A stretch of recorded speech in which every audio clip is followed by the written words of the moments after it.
Selamat pagi, Bio 31. Hari ini kita akan belajar keanekaragaman hayati bagian yang kedua dengan topik klasifikasi makhluk hidup. Buku paket halaman 29 sampai 36, buku pena halaman 25 sampai 31. Dengan KD 33 dan 43, KD 33 menjelaskan prinsip-prinsip klasifikasi makhluk hidup dalam 5 kingdom. KD 43 menyusun kladogram berdasarkan prinsip-prinsip klasifikasi makhluk hidup. Tujuan pembelajaran, siswa dapat mengaitkan klasifikasi dengan keragaman makhluk hidup, mendiskusikan tingkatan takson dan kunci determinasi suatu organisme, membuat kunci determinasi sederhana, menyajikan kladogram berdasarkan prinsip-prinsip klasifikasi makhluk hidup. Kaitan keanekaragaman hayati dengan klasifikasi makhluk hidup. Apa itu klasifikasi? Klasifikasi adalah pengelompokan makhluk hidup berdasarkan persamaan dan perbedaan cirinya. Tujuannya, 1. Mendeskripsikan ciri-ciri makhluk hidup. 2. Mengelompokkan makhluk hidup berdasarkan persamaan ciri. 3. Melihat hubungan kekerabatan antara anggota kelompok makhluk hidup. 4. Mengurutkan proses evolusi atau perkembangan suatu makhluk hidup berdasarkan hubungan kekerabatannya.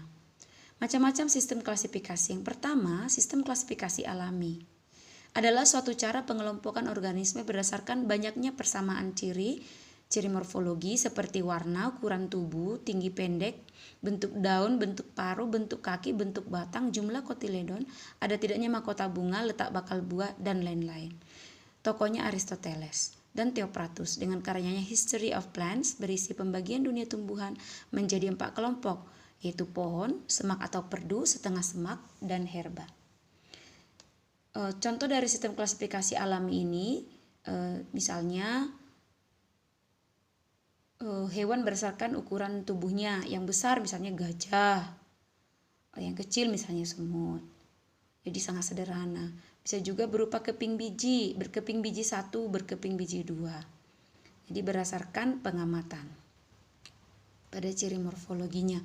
Sedangkan sistem klasifikasi buatan adalah pengelompokan makhluk hidup yang didasarkan atas adanya beberapa persamaan ciri morfologi, alat reproduksi, lingkungan tempat tumbuh, dan daerah penyebarannya tanpa memperhatikan kesamaan struktur yang mungkin memperlihatkan hubungan kekerabatan. Misalnya kupu-kupu dan kelelawar merupakan satu kelompok karena keduanya dapat terbang.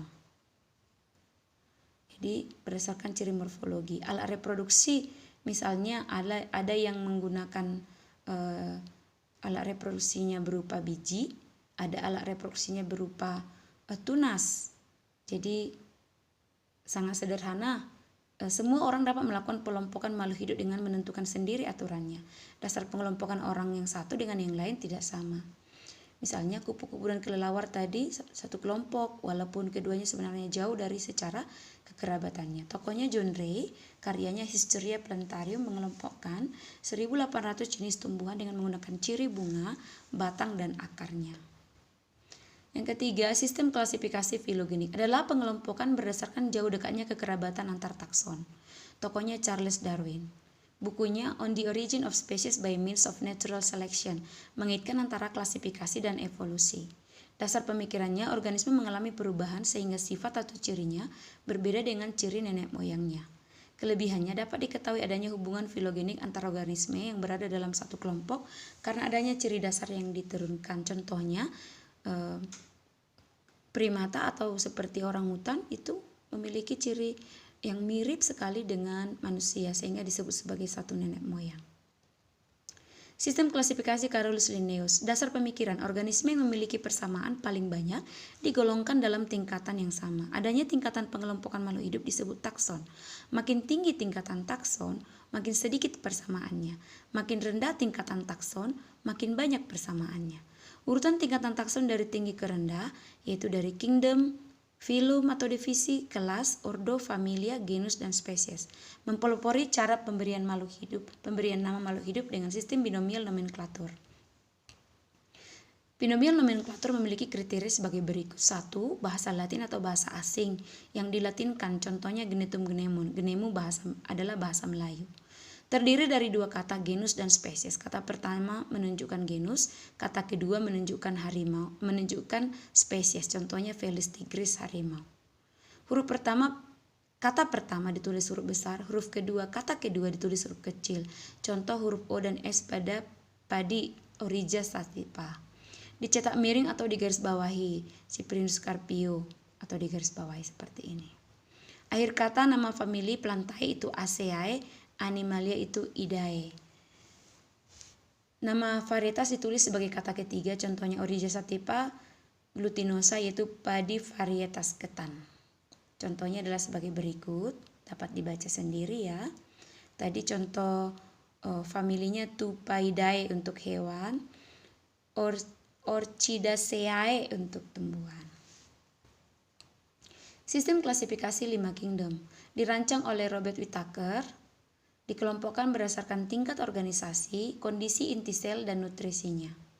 Contohnya terdiri dari kingdom Monera dengan ciri prokaryotik, unisel, tidak memiliki membran nukleus, amitosis, klorofilnya tersebar, meliputi bakteri dan cyanobacteria. Kingdom kedua Protista, eukariotik, inti sel bermembran, uniseluler atau multiseluler, meliputi ganggang atau protista menyerupai tumbuhan, protozoa, protista menyerupai hewan, jamur lendir, protista menyerupai jamur. Kingdom ketiga Fungi, cirinya eukariotik, heterotrof, memiliki hifa, multiseluler, tidak berklorofil, dinding sel dari zat kitin, meliputi Picomycota, Ascomycota, Basidiomycota, Deuteromycota. Kingdom keempat Plantae, cirinya autotrof, multiseluler, memiliki klorofil untuk berfotosintesis, dengan klorofilnya bermembran dan tidak tersebar, meliputi Bryophyta, Pteridophyta, Spermatophyta. Kingdom kelima adalah Animalia dengan ciri heterotrof, multiseluler, meliputi Porifera, Soilenterata, Platyhelminthes, Nemathelminthes, Annelida, Mollusca, Arthropoda, Echinodermata, Chordata, dan sebagainya. Berikutnya adalah membuat kunci determinasi sederhana. Tujuannya untuk mempermudah mencari nama organisme yang belum dikenal. Aturannya membandingkan ciri morfologi organisme yang berlawanan. Disebut juga kunci dikotomi atau kunci identifikasi. Terdiri atas dua pernyataan atau lebih yang saling berlawanan. Ini adalah contoh tumbuhan. Ada yang tunggal, ada yang jamak, ada yang lebar, ada yang sempit, ada yang bergelombang, ada yang bercagak. Ada berhelai 7, lebih dari 7. Daun duduk di atas ibu tangkai atau daun duduk satu tingkat di atas ibu tangkai. Kemudian pernyataannya dibuat dalam bentuk seperti ini. Nanti ibu akan membuat videonya di e-learning. Kalian boleh mempelajarinya di sana. Kemudian yang berikutnya adalah cara membuat kladogram. Caranya, tentukan organisme yang akan dibuat kladogramnya, tuliskan ciri organismenya, perhatikan perbedaan dan karakteristiknya, masukkan ke dalam tabel, tandai karakteristiknya, masukkan daftar organisme tersebut beserta perbedaannya ke dalam bagan kladogram yang dibuat.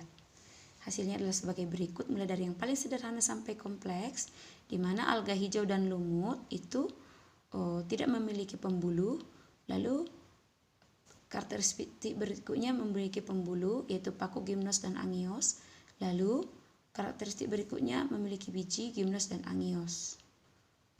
Lalu karakteristik berikutnya pembuahan ganda yaitu angios. Contoh cara pembuatan kladogram juga nanti akan ibu buat dalam video di e-learning. Tugas minggu ini, buatlah kunci dikotom dan kunci determinasi dari 4 jenis tumbuhan atau hewan. Kunci dikotom itu berarti membuat bagannya terbagi dua, dan seterusnya. Dan kunci determinasi itu dalam pernyataan-pernyataannya. Bagi yang kurang paham nanti boleh bertanya. Karena ini offline saya rekam, maka pertanyaannya boleh lewat chatting e-learning, ruang diskusi e-learning, atau melalui WhatsApp.